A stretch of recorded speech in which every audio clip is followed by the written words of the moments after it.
Good afternoon, Patriots. This is the American Vision, broadcast on the TLBTV network and brought to you by the Liberty Beacon Project. I'm your host, Bill Muckler, and I'm coming to you from my home studio in Cocoa, Florida. And today I have a guest who's an old friend, a good friend, great Marine, Jerry Byrne, and he's coming to us from New York, somewhere on Long Island, I presume. Jerry, welcome to the American Vision. Hey, good afternoon, Bill. How is everything doing down in Florida? It's not bad. Everything's great down here. Jerry spends about part-time in Florida and part-time in New York. And Jerry is a fellow author, and we've done some book signings together, and we both helped each other promote each other's books. And we're both we're just both Marines who are trying to tell our story. So Jerry wrote a book called Twin Marines in Hell. And so you're probably going to wonder, what in the heck is that all about? So I'm going to ask Jerry to kind of start from the beginning and tell us about him and his twin brother. That's where the Twin Marines in Hell comes from. And his other brothers who are all Marines. And Jerry, Tell us a little bit about yourself growing up, and we'll eventually get to you getting into boot camp. Okay, growing up in Queens, New York, and Howard Beach, me and my twin brother, we were angels. We thought we were anyway. Some people didn't think we were, because we did get into trouble at different times. But we spent time jumping over the railroad tracks, getting on a train, going 5-10 miles away from our house without anybody even knowing it. And we were only like maybe 9-10 years old. Today, kids can't even walk around the block. Everybody goes into a panic if they can't see them. And we even went as far as the Yankee Stadium on a Sunday afternoon on a train that took us to local stops, which was maybe 45 minutes away. And that would never be done today. But getting back to the first story, you can hear me fine over there? Yeah, you're blacked out for a second, but that's okay. Go ahead. Okay, we decided when we were about 15 that we wanted to go into the Marine Corps. And my oldest brother was also in the Marines in 1955, and he used to look at us and tell us we would never make it as a Marine. So to prove him wrong, we went out right after school one day in high school and signed up to join the Marine Corps. And so you and your twin brother actually joined together and went to Parris Island? We went to Parris Island boot camp a few months right after our graduation from high school. We were only 17, and my oldest brother was laughing so hard he couldn't stop for hours after we told him that we joined. And he told us a couple of choice words, and we couldn't say why, because we didn't know anything about boot camp until we got in there. And then after the first day, we realized you want to become a Marine, it's not an easy thing to do. So it must have been challenging for your DI to keep you and your brother straight, because you guys are identical twins. We were identical twins, and it was a couple of weeks before they even knew that there was two of us in the platoon. When we got our first mail call, I guess it was about maybe a week and a half after we got into boot camp, they turned around and they called our name. So I go, "Here, sir." And my brother goes, "Here, sir." And we were both at the end, each end of the squad bay. And somebody in the middle said, "Here, sir." And we all charged in. And the drill instructor looked at us and goes, "Oh, your name is Byrne?" I said, "Yes, sir." Turned around to my brother, "Is your name Byrne?" And he says, "Yes, sir." And he screamed as loud as he could, what the heck did God do to me? Why did God punish me? I was good. I gave money to the church. I go every Sunday. And this is what God did to me? He must hate me. And then he started to punch my brother and asked me if I felt it. And I said, no. Then he turned around and punched me. He says, now, did you feel that? Why did God do this to me? I was good. You're a friend with God. You tell God I'm good. And no matter what answer you give a drill instructor, you know you're wrong. Mm-hmm.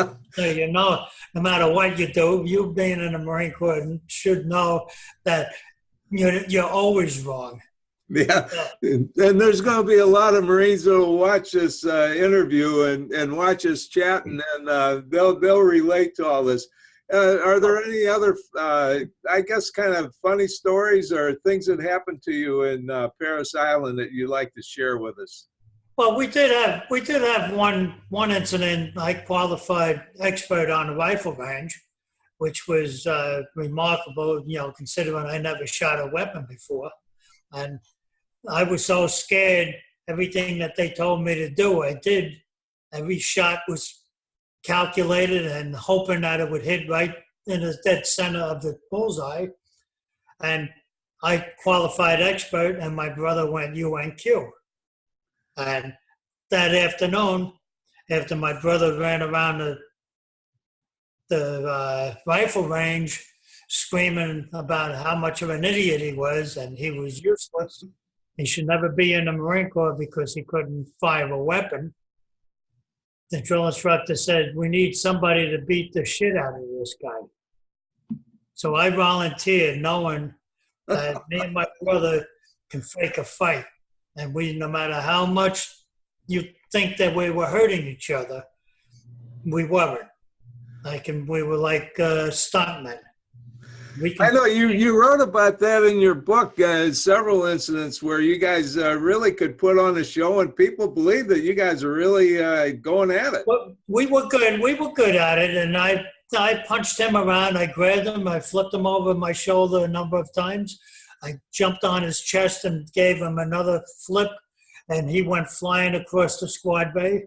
He got up and charged at me, and I grabbed him again because we went to judo and karate, and we knew how to fall. But yet, what happened was when we was in the head, which the head, for those who don't realize that a head is the bathroom, and a shower room in the Marine Corps, he got hurt on a faucet, and he cut his arm just a little bit. I told him to take the blood and smear it all over his face and hands. and we were making believe we were hitting each other in there, and he was screaming out, no, don't be hitting me, I'm your brother. And I'm going, you're not my brother, you're useless, you're a useless piece of garbage. You shouldn't even be in my Marine Corps. And I was hitting him and grabbed him again and threw him out. And then the drill instructor stood there and goes, with his nodding of his head going, yeah, you did a good job, Marine. Okay, but the next day, I could be the one I was on the receiving end of a drill instructor, because no matter what you do in boot camp, you're never treated good until the last day. Right. And even the last day, you might be in trouble. But on that last day, you're called Marine, and then it's really all worth it, isn't it? It was all worth it. We are, and we deserve it. And, the title's not given to anybody. You have to earn it. Yeah. So, when you're coming out of boot camp, you put up with a lot of nonsense. And there was quite a few guys in my platoon. I would say about five or six out of the platoon that never made it. And we didn't even know what happened to them. They told us that the alligator ate him. And we don't know. What do we know in boot camp? What do you mean you gave him? He was useless. He was no good. So they dumped him in the water out back and let the gators eat him. We don't want him. They just disappear. I know. I went through boot camp in Quantico, which is pretty much the same thing, I guess. And we started out with 48, and we ended up with 33 that graduated and got commissioned and became second lieutenants and were called Marines. But the 15, they just disappeared. We never knew what happened to them. And if we said, where's so-and-so, you know, we just got chewed out and run some laps or, you know, do some push-ups or something like that. So you learn quick not to ask too many questions. Well, yeah, nobody knew, and I always figured these guys might have been a plant. I don't know if they do that, but some drill instructors told me they did, others told me they didn't. But I would think if you're in a platoon and you have a short drill instructor standing in front of you, and the guy standing in the recruit is 6'5", and he looks like you know, a muscle man out of a magazine, and that drill instructor tells him to do something, he does it immediately because you're afraid of them. And no matter what they tell you, you're going to be afraid of them until you get on that bus and you leave. And then nobody was happier than I was to get out of boot camp. You know, that reminds me, the first day we met our DI, we're all lined up in the squad bay, you know, on each side, you know, with the bunks behind us, and there's the passageway, you know, open area in the middle. And he walks in and he gives us a short speech of a few very choice words and said, if there's anybody in here that thinks you can beat me, take one step forward. And I'm standing there looking out of the corner of my eyes thinking, God, don't take one step forward. It's not going to go good for you, because this guy was big, about 6'3", and just a tough looking guy. So anyway, you made it through boot camp. Now, you said you had an older brother who kind of challenged you and said you couldn't become a Marine. Didn't you have another older brother that was in the Marine Corps? And he went in. He went in a few months after I did. Oh. And we went. And he was in the same. He was in the same building as the drill instructors that we had, but he didn't have my drill instructor. But he mentioned it to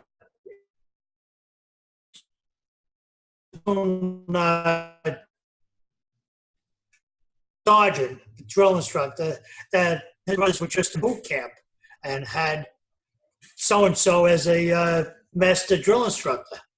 And they went over and they started punching them because they said, we don't really care about you and your brothers.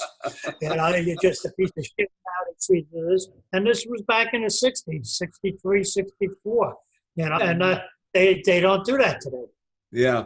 So after boot camp, you were infantry, so you went to ITR, infantry training? We went to ITR, and then we went, you know, we stayed there, you know, I guess 4 weeks, 5 weeks. And then we went to Camp Lejeune and to H Company 2-2. That was probably in the middle of the base. We were there for 2 years, but we also went on a med cruise, Caribbean cruise. Went to Steel Pike 1 and 2, going to Spain, you know, doing maneuvers with the Spanish and Italian Army. We did get transported over there by the Navy because we considered them our chauffeurs at the time. But we can't say that, you know that. No, we love the Navy. You know, I always tell the guys in the Navy, we love the Navy because they took us on these all-expense paid cruises to exotic places. They gave us food and free drinks and medical care. You know what? Yeah, we love them. Well, one time when I was over there in some Liberty port in the Caribbean or on the Med, I run across somebody who knew me as my brother. And they go, John, I can't believe we haven't seen each other in years, and here we are running across, finding each other on this Liberty port. So he was buying me drinks, and he bought me drinks for a couple of hours, and he kept calling me John. And then he bought me dinner. And he says, it'd be great if we can get back into the States and we can see each other. So after he was all done, he said he had to leave. And I said, you keep calling me this guy John. I don't know who you're talking about. The guy said, you're John Byrne. I go, no, I'm not. I don't know who this John Byrne is. Who is he? He's got to be. What are you doing playing games? You got to be playing with me. We went all over the place for 2 years in different locations. And I go, no, there's something wrong with your head. It ain't me. And the guy was getting so pissed off, I figured he was going to punch me. No, I had to give in and tell him that my name is Jerry and my brother John were identical twins, which a lot of guys didn't know. Mm-hmm.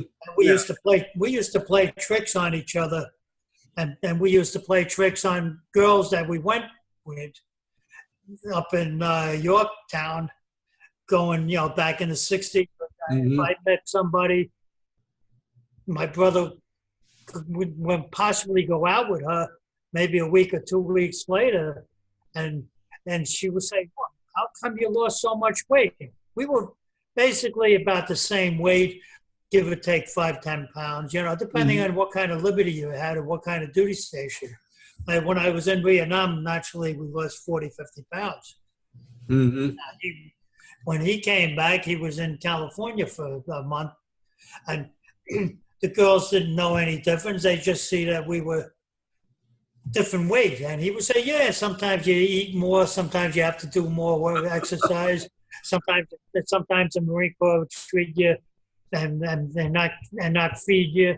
We give them a story, and they were happy. They were happy with that, and we got along with great. We did that for years.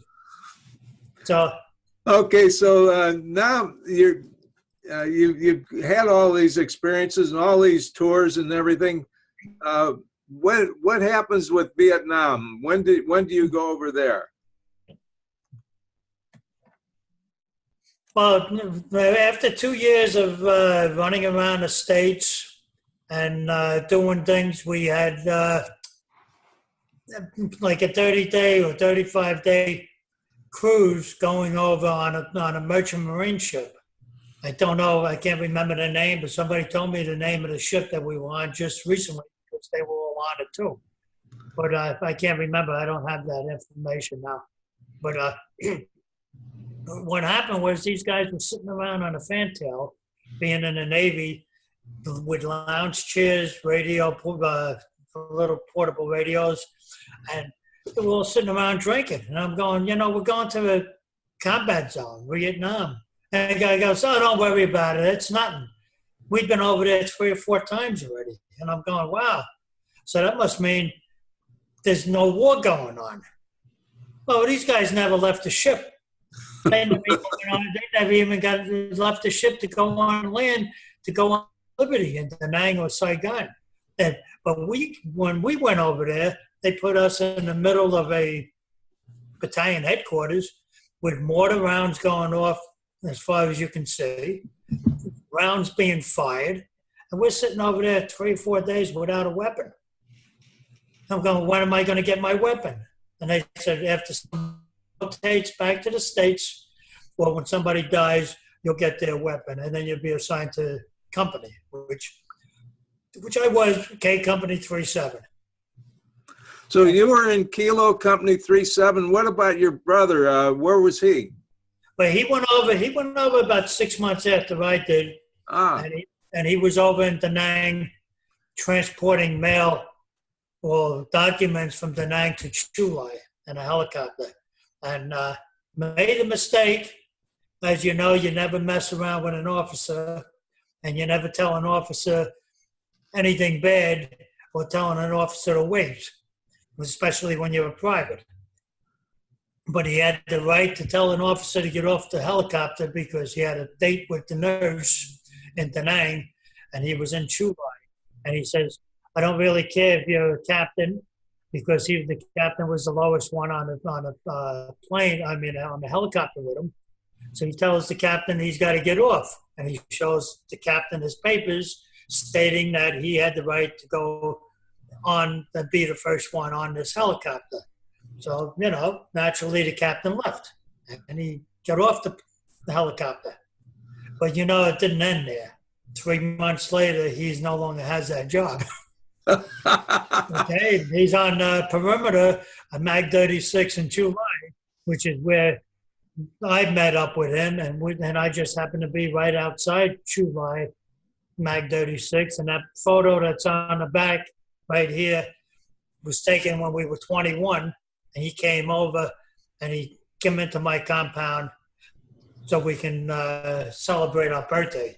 Not that you can really celebrate anything great over in Vietnam because you never know if anybody's going to start shooting at you, but we were a little bit comfortable there because it was during the day, because he had to leave at 4 o'clock or 3 o'clock. He had to go back. He couldn't stay in that area once it started to get dark. Now, I had to go out on patrols. Your brother was a little bit different type of guy too, because I remember reading in the book he showed up one time and he had an officer's uniform on. That was my other brother. Oh, all right, and actually we went around the base with him a number of times, and he was a lieutenant or the officer of the day, and sometimes he even became a captain, standing in front of me at a commanding general's inspection. The general was at the other end of the squad bay, and my brother was at the far end. And my platoon lieutenant was standing next to my brother. And afterwards, he asked me, after we found out that my brother was a captain, but he wasn't really a captain, he was a private. The guy goes, "I didn't know your brother was a captain, Marine." And I said, "Well, I was going to say neither did I, sir, but, hey, would have gotten him in trouble." Right. And so, he did it as a joke, but you're not allowed to do that. Yeah, I guess there's some consequences to that. So anyway, all 3 of you were in Vietnam at the same time. Well, my brother got shot up. He was in a hospital in Hawaii when I was going over there. And when I got to Vietnam, I was in K Company 37 in the grunts. And we did patrols, ambushes, search and destroy. Did what we had to do, And they put me in a CAP unit, Combined Action Company, where I met up with my brother. And I was in there for a few months. And then, but even in K Company, I run across quite a few guys. I got the first 2 weeks that I was over there, I was on a patrol. I was point with another guy, and a 50 caliber opened up on us. That was Operation Texas, March 1966. Never forget it, because I didn't know what was being done. I see the ground popping up all over me, and I never was shot at before. So you say, well, what the hell is this? The guy next to me knew what it was. He grabbed me, threw me down, and we were stuck between the tombstone, where they were actually firing 50 calibers at us. And, a 50 caliber hits you, you're done. You can lose an arm and a leg if you get one shot, right? And, and people don't realize it. I figured I was going to die. I didn't want to stay there, but I was afraid to get up and run. And the corporal that was with me goes, "Get your ass, get going, run. And when you're running, you run, and you're running as fast as you can, falling down, twist to the left and right, scream, Marine coming in." So make like John Wayne and go. I said that to a couple of kids in school one time, because in high school I go around and talking about different stories, right, about our experience in Vietnam. And they go, "Who was John Wayne?" Not everybody knows who John Wayne was. We grew up with John Wayne, right? And he got the Silver Star that day, and he was also a little bit crazy, but I think he got shot about a month maybe after that, and then he got sent back to the States, so I never met him again. So it took me years to find out who this guy was with some of the stories that I mentioned to other guys. And I wouldn't bring it out here now because this is on a website. Yeah. And things that this guy did. And the guy goes, oh, I remember that. But the guy did die of a heart attack a few years ago before I got a chance to meet him, which is a shame. Quite a few guys have died that was in my platoon, my age and younger, and a lot of them died at 40 and 50 from Agent Orange, right, with heart attacks and cancer. And that was things why I keep going back to reunions, hoping that I can still talk to guys. Mm-hmm. You know, that's a big... you wrote all these experiences in your book, Twin Marines in Hell, and I've tried to put the cover on yes, the cover is here, and I think you got a poster or something you can hold up and show. Now, what I want to tell everybody, and if that would be good like that. Yeah, great. That's the book. Anyway, when I got Jerry's book, I started reading it. I couldn't put it down because there's so many humorous stories in there, and there's so many stories that are just really heartwarming about he and his brother and all of his experiences. And so I want everybody to get this book and read the book because you're just going to love the stories. And there's one that was really a favorite of mine that you can maybe tell our audience so they get a flavor of it. Tell a story about you jumping on the red ant pile. Oh, well, actually, we were securing a landing zone, and we were traveling it at night, and going through these bushes, trying not to make noise. And I guess maybe about 30 minutes before the helicopters were coming in, they said, "Everybody down, take it easy. When the helicopters come in, then everything should be secured." So we were setting up a perimeter, and I sat down or laid down in a anthill, red ants, and they started to attack me almost immediately. And when red ants hit you, they start biting. Now I couldn't jump up and make any noise, but once we got the okay after the other Marines came in, I took off all my clothes. And that was some sight to see in the middle of the jungle. They were wiping off red ants. And then they told me that I had to go secure the hilltop with my squad and a couple of fire teams. So I'm going, why? I can't even open and close my hand. My hands were completely infected. And all swollen up and everything. Right? And they said, do it anyway. So we went up. Lucky nobody was up on that hilltop. But I came back. I had to walk 15 miles back to the command center, right? Because I was not wounded enough to jump on a helicopter. And as soon as I got back to the base camp, the guy took one look at me, the corpsman, and said, "You're going in the hospital." And I was in there for 2 weeks, nonstop. Twice a day with medication and penicillin. And after a couple of days, I was feeling good and, talking to some of the nurses, trying to hit on them because that's what we all do. And I'm sitting there having a good time. I didn't want to go back into the jungle. But after 2 weeks, they said, "You have no choice. You got to go."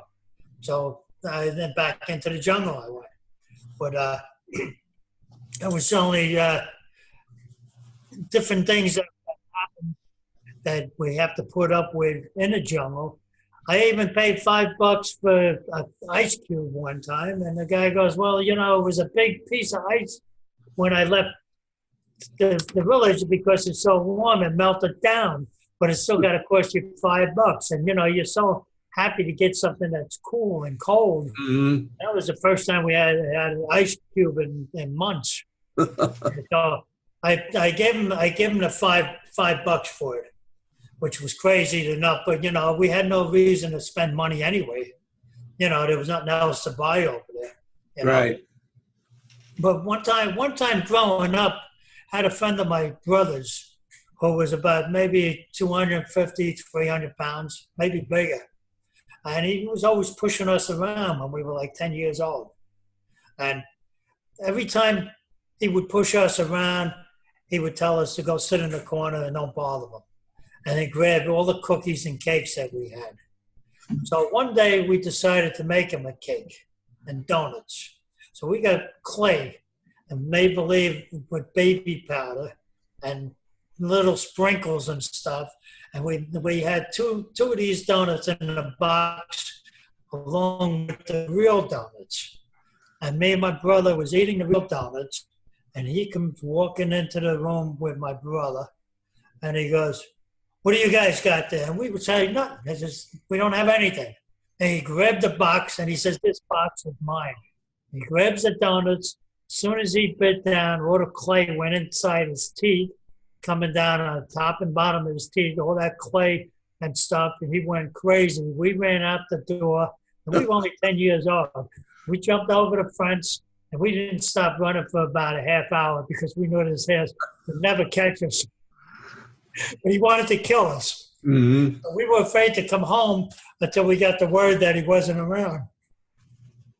But, the things that we used to do, even in the service, we actually did that to somebody because they were, wise ass, but we did one better, though. We urinated on a donut and let it dry. And then when the guy came in, we didn't have to do that, but we figured, this guy was a pain in the ass. Nobody really liked him. And he would say, "Let me have one." And we'd say, "No." Then he would reach over and grab it. And we can kick his ass, but we figured he'll never forget this. And every time he took a donut or something, we would just say, "Look in the box." And he knew what that meant because he threw up for days. Every time we looked at him, we showed him a box, empty box, he would throw up. Getting excitable. So you mentioned going home. So when you left Vietnam, did you came home? Where did you come home to, and what was your experience, or when you got back to this? Or actually, you went to Okinawa, didn't you?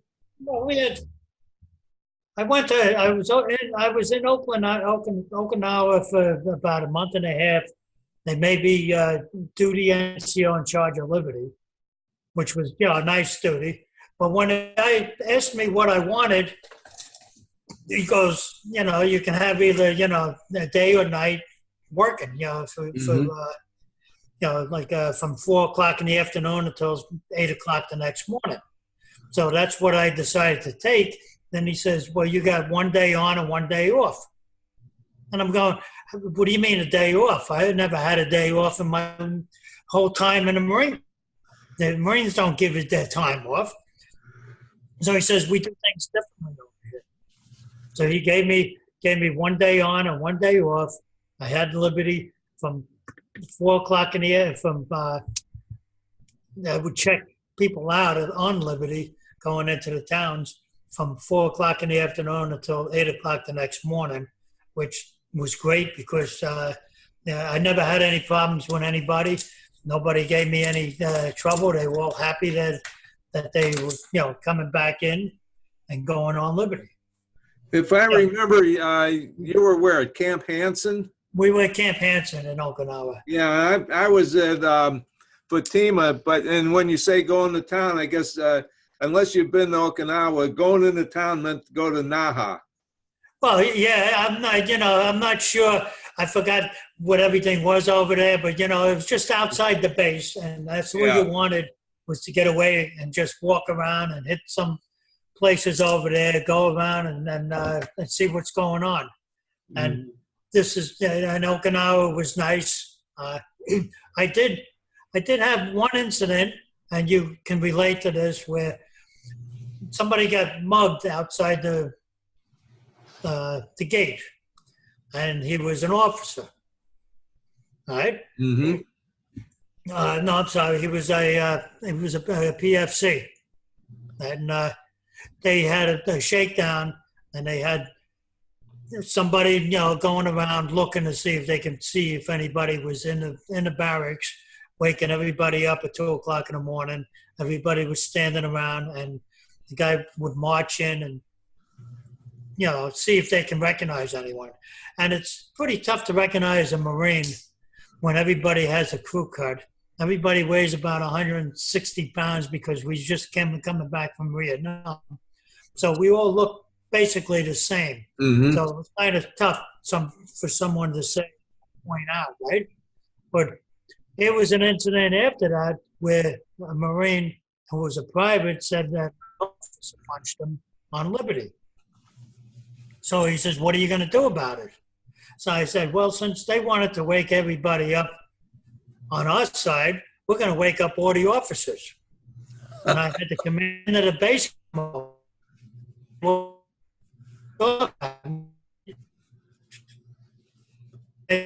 Maybe that's why they said, but I had everybody get up 2:00 in the morning, stand in front of their racks, and I had the private that got punched in town walk in front of each officer and say, and I asked them, is this the guy who hit you? And they didn't like that either. So, like I said, you got to be careful when you're dealing with officers because, you being on a low end and they're in a higher end, they're going to win out. So, like I said, they didn't like that. But different things were good. When I come back to the States, naturally, we had incidents where guys were giving us a hard time at LA airport. And I had met up with 3 guys that were with me, not in Vietnam, but different outfits. And they were all leaving at the same time because we all went over there at the same time. And we hooked up at the LA airport, and I was actually sitting there, and the guy pulls a .45 out of his bag. So he goes, this is what I got off a North Vietnamese regular in the Army. We shot, went into the village and shot a few people, and they said I could take this weapon home. So I took the weapon, and I'm looking at it, I put it on the table. After about 10 minutes, bartender comes over and he goes, excuse me, guys, but you can't do this. And we're going, do what? He says, this. And he points at the table, and we're going, we don't see anything. What are you pointing at? What's the problem here? He says, you chase over guys, everybody out of the bar by putting that on the table. And we said, what, this? It's a pistol. And we carried a pistol and a weapon, grenade launchers, and loaded up with ammunition every day for almost a year. So we didn't think anything of this. In the combat zone, it was something like 240 days that Vietnam Red would be in the jungle. The 240 compared to World War II veterans who spent 4 years in a fighting, location, and they spent less than 40 days actually fighting the enemy, where we were on patrols, ambushes, and everything else almost every day. So, you can get upset when you come back, when somebody comes over at the airport and spits at you and calls you a baby killer after being there putting yourself on the line. All right? Now, they calling us a baby killer, actually it was a liberal media that twisted this whole thing around. And when you think of kids today strapping themselves in a bomb and blowing themselves up, back then, Vietnamese were maybe 11, 12 years old shooting at Americans. And they were young. They were children. So we don't know any better. Somebody shoots at you, you don't shoot back. So naturally we shot back. So now you killed a kid. Now you're killing a kid, so you're a baby. They were only babies. But instead of the babies shooting at us, it turned out that we were shooting them. So the liberal media, and I guess maybe Walter Cronkite was another one that made a lot of statements like that. Yeah. He had a lot of issues with I think with the military, because even during attack defense, when he said, "It looks like the Americans are losing this war," and if you know anything about the attack defense in 1968, the North Vietnamese attacked every base that we occupied in Vietnam at a certain time. Yeah. Yeah, January 30th of 68 or January 31st of 1968. Right, and that was a big thing. But within a month after that, there was 85% of the North Vietnamese that was completely wiped out. And General Gap turned around years later. Somebody asked him, "How come he didn't surrender?" And the word was, "Nobody asked me to." And that was General Gap. He was in charge of the North Vietnamese Army. Ho Chi Minh made him one of his top commanders in 1945, right after the Japanese was over there and they were fighting the French. And Ho Chi Minh also said, "Dig a tunnel from your house to your neighbors. Don't care how big it was." And that's why you have the tunnels of in Vietnam. And they even have, from what I understand, I was not there, but some guys have just come back. They said they have the tunnels, and it's a walking tour now. Yeah, it's a tourist attraction, those tunnels. It's a tourist attraction. And here they are, here we are. I would never go into the tunnel. I would get my grenade launcher and shoot a couple of rounds into it. But there was guys that would do that, you know, and that's pretty big, right? I'm just checking my battery was running low here. Oh, okay. So anyway, once you got back to New York, you became a civilian, and I did. I had a job in a bank for about a month, maybe a month and a half, and I didn't like that, so I went down to Florida and down to Miami, South Beach. Stayed on the beach. I had a hotel right off the about a half a block away from the.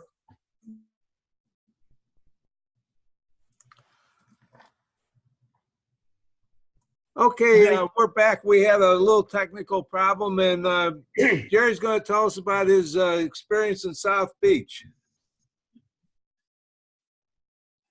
Okay. If there's any more problems at South Beach, I hooked up with my two brothers and another friend of mine that lives in Florida also, and we just ate breakfast every morning on the beach. In the afternoon, go to the coffee shop. At night, hit all the discos or clubs, whatever you want to call them back then. And that was all around Collins Avenue. And I was down there for about 4 months. I went down right after the New Year's in January, and I come back in April.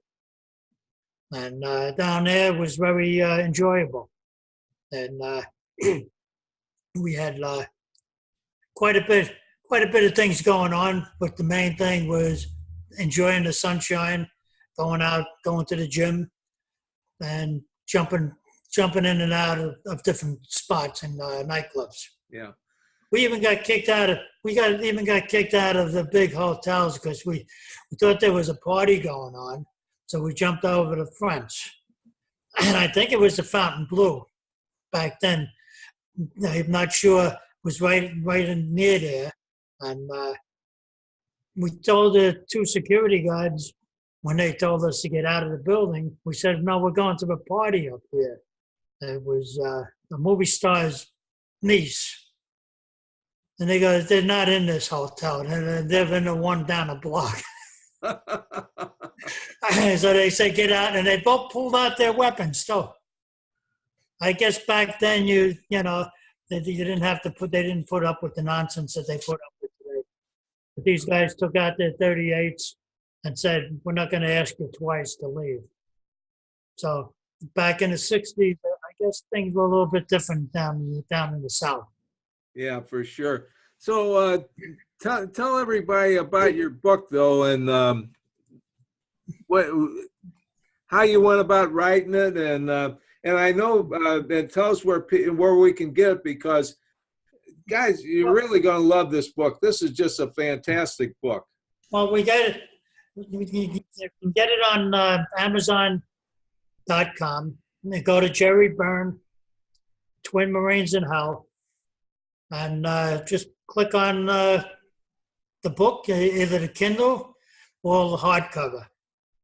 And that's the book itself. I wanted to write something, and I started out with short stories. Didn't know where it was going to go. I wanted my family to know, how I grew up. And my sons, if they was to read it, how that was. Yeah. And, I started one little story at a time. Okay. Next thing you know, I put it all together to come up with the book, Twin Marines in Hell. Just Amazon. You could also get it in Barnes and Noble, but you're better off online doing it. You can read the first 2-3 chapters online for free, just by plug it in. Mm-hmm. Go to the cover, and you can read that on a Kindle. Yeah. Okay. Before we go, would you like to say something about your brother and what happened to him? And all right. My twin brother died. I'm holding his picture up here. This was at a memorial that we have for all the guys who have died from Agent Orange. He was 58, August 6th, 2003, and he died after being in a hospital for maybe 6 months or a year. Yeah. See, a lot of people today, they not only don't know anything about Vietnam, they don't know the story about like the Tet Offensive that we won, that they told us we lost. And they don't know about what happened to Agent Orange and all the guys who were affected by it. Well, there was over 20 million gallons of Agent Orange that was sprayed in Vietnam to get rid of the bushes and the tree line so that we would have a clear field of fire to shoot at the enemy. But in reality, it was also killing us. Mm-hmm. Have you been to Vietnam? And you're walking around. Sometimes if you're eating the fish and shrimp from Vietnam today, these things are being grown in the waters that are loaded with Agent Orange. Now, Agent Orange does not just die out. It takes hundreds of years with a half-life of the chemical. Mm-hmm. So this is going to always be in that locations over there. And the government, just recently started to give it up. It's going to take a long time to get rid of it. Yeah. And the guys who are dying, there's 22 cancers right now, maybe 25 that are actually caused, and they can relate that to Agent Orange, which is what we all got sprayed on. If it did not spray you directly when they were dropping it from the planes, when you're sitting in a field in an ambush that might have had Agent Orange around it, and you're in short sleeve shirts, sometimes you got to take your shirt off and you just lay down, Mm-hmm. and you're covered and you're rolling around in this. Now, I always say today, you go out there and you're spraying all these weed killers in your backyard, and they're doing it all over the place. I don't have any weed killers in my place here since I've been here for 35 years. I don't want it. There's no reason for it. And the people don't like a couple of little bugs. I don't like bugs either, especially when I woke up covered with red ants. I hate that. But I'm not going to spray bug killer around the yard to get rid of a couple of bugs. And these things here, when your grandkids are rolling around in your backyard playing, that weed killer you put down, is it also killing them? It may kill the bugs. They tell you it's going to kill the bugs. Mm-hmm. But, the government told us Agent Orange was safe to use too. All right? Like they did down after 9/11 down by Battery Park. All those chemicals that were down there. Don't worry about it. It's safe down there. And how many people today are coming down with cancer that were in Vietnam war zones, parts of Korea, by the DMZ. They also sprayed it over there, and guys who were over there have come down with us. They sprayed the Long Island Railroad. They sprayed on the tracks going out to Montauk Point. They sprayed outside Pensacola Air Base in Florida, just to see what would happen to the area. I mean, this is what the government wants you to know. How many things are out there that the government don't want you to know? Yeah. There's another thing that people need to know is we hear so much about what's happening with the Gulf Wars, the wars in the Mideast, Iraq and Afghanistan and so forth, about guys coming back with PTSD. What they don't understand, Jerry, is guys come back from Vietnam had the same thing, except nobody really knew what it was or knew to talk about. But I know you've experienced some of that yourself. You talked about, waking up in a cold sweat and so forth. Well, this is something that never goes away. And, people think that because you were in the military, that this is only military. But if this PTSD can happen to anyone, you see a bad car accident and bodies are flying all over the place, and an accident in a car, you're gonna wake up with nightmares. You're gonna be the same thing, and people think because again with the liberal media, they say, "Oh, must be a military guy, PTSD. He's waking up. He's gonna start shooting people." Does the guy that sees a car accident or a bad accident or something else run out and pick up a weapon and start shooting people because of that? Same thing with Vietnam. Vietnam veterans are coming back. Sure, we wake up. I wake up sometimes more thinking about ants crawling all over me than I do for the bullets. And I've gotten shot at a number of times when we were on search and destroy missions. I'm just thankful I was never hit. But these are things that you think about in the military, in the service. And then every once in a while you wake up and you have a drill instructor's face in front of you. That's another thing that we can all relate to in the Marine Corps. I mean, you hope that after 50-something years, this doesn't happen anymore, but it does happen. And that drill instructor's still going to be screaming at you. Right? You're gonna still feel ants sometimes crawling on you. So the PTSD is something that should be addressed to all of them, in all wars. And some people laugh it off, but it's not something to laugh off when you have 22 veterans a day committing suicide because of the pressure and tension that they're under in the Gulf Wars.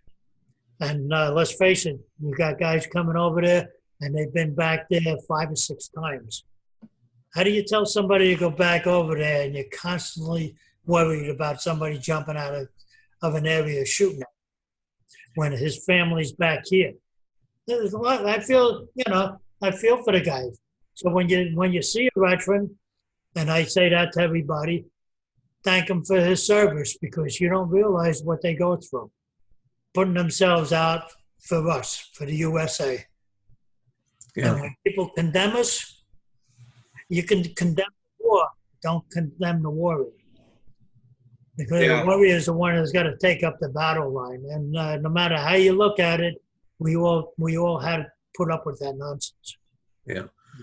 And that's a good point. And I'm glad you brought up about the veteran suicides. The 22 a day might even be a low number because not all states report it and everything. We can get into that some other time. But Jerry, I want to thank you for being on the show with us, being on the American Vision and sharing your experience in the Marine Corps, your experience at boot camp in Vietnam. And your book is just such a great book, and it's just such a great read. I just enjoyed reading it, and I just am really happy that we were able to meet, I guess maybe 3 or 4 years ago, whenever it was, and we've done some book signings together. I know if people contact you, you'll sign the book for them. You're happy to do that. You talk to groups, to schools, and do all that kind of thing. So you've really been an inspiration to all of us, and I want to thank you for your service, and thank you for being in the Marine Corps and being such a great friend of mine. So anyway. Well, and I also look at your book, 2020 Vision for America. It holds true when you put it out as today, even more so today because of all the nonsense that goes on. And Thank you so much for that. So anyway, boys and girls, we'll go ahead and conclude this part of the show. And Jerry, thank you so much for being with us. God bless America. God bless America. Well, and you enjoy the rest of the day. Okay, boys and girls, I'm back, and I want to thank Jerry for being on the show. And the information for his book is all in here. I want you to read his book. This is really a fantastic book. And of course, I want you to read my book too. So anyway, get Twin Marines in Hell. It's a great read, and you'll just really be astounded by it. A lot of humor in it, a lot of good stuff about what Marines go through, especially when they're in a combat zone. And obviously, Jerry was in combat for some time. So God bless you all. God bless our Marines. God bless all of our vets, and God bless America. And God save our America. We need you now more than ever before.